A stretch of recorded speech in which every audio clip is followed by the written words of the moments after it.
संजना और श्यामा दोनों गहरे मित्र थे। उनकी सच्ची दोस्ती के सभी कायल थे। बचपन में दोनों एक साथ गांव में ही पढ़े थे। संजना के पिता व्यापारी थे, वह बहुत अमीर थे, और श्यामा के पिता एक गरीब किसान थे। श्यामा के माता पिता कड़ी मेहनत करके श्यामा को पढ़ा लिखा रहे थे। संजना को अपने धन पर बिल्कुल भी घमंड नहीं था, जिसके चलते उनमें गहरी दोस्ती बनी रही थी।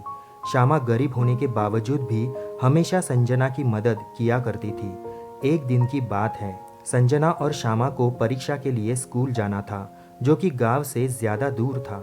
संजना और श्यामा दोनों साइकिल से ही स्कूल जाया करती थी। परीक्षा के कारण संजना थोड़ा जल्दी निकल गई। उसकी साइकिल रास्ते में खराब हो गई। संजना ने बहुत कोशिश की, पर साइकिल ठीक नहीं हुई। उसे स्कूल पहुंचने में काफ़ी देर हो रही थी। बाद में जब श्यामा साइकिल से आ रही थी तो उसने देखा कि संजना रुकी हुई है और परेशान भी है। वह तुरंत रुक गई और उसकी सहायता के लिए चल पड़ी। उसने संजना की साइकिल को ठीक कर दिया। अब दोनों परीक्षा देने के लिए वहां से चले गए। समय बीतता गया, दोनों बड़ी हो गई और संजना अपने पिताजी के साथ शहर में आगे की पढ़ाई और साथ ही में बिजनेस भी करने लगी। पर श्यामा पैसों की कमी के कारण आगे की पढ़ाई नहीं कर पाई, जिसके कारण उन दोनों का मिलना बहुत कम हो गया। एक बार की बात है, श्यामा के पिताजी काफ़ी बीमार हो गए थे। डॉक्टर ने कहा कि शहर जाकर इनका इलाज कराना ज़रूरी है, लेकिन श्यामा के पास पैसे नहीं थे। वह परेशान हो गई थी कि शहर में इलाज के लिए इतने सारे पैसे वह कहाँ से लाएगी। अब उसने सोचा कि शहर तो जाना ही पड़ेगा, इसलिए उसने रिश्तेदारों से थोड़े पैसे ले लिए थे।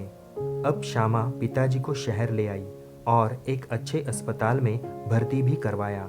डॉक्टर ने कहा इनके इलाज में लगभग लाखों रुपए खर्च हो जाएंगे। इतना सुनते ही श्यामा परेशान हो गई कि वह लाखों रुपए कहाँ से लाएगी।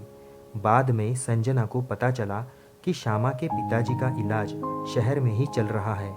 वह श्यामा से मिलने के लिए चली आई और डॉक्टर को इलाज के लिए पैसे भी दिए और श्यामा के पिताजी का इलाज शुरू हो गया और वह कुछ दिन में ही ठीक भी हो गए। जल्दी ही वह वापस आ गए। बाद में वह दोनों मित्र फिर से मिल गए। हमें हमेशा अपने दोस्तों की मदद करनी चाहिए और विपरीत परिस्थितियों में उनका साथ कभी नहीं छोड़ना चाहिए। धन्यवाद।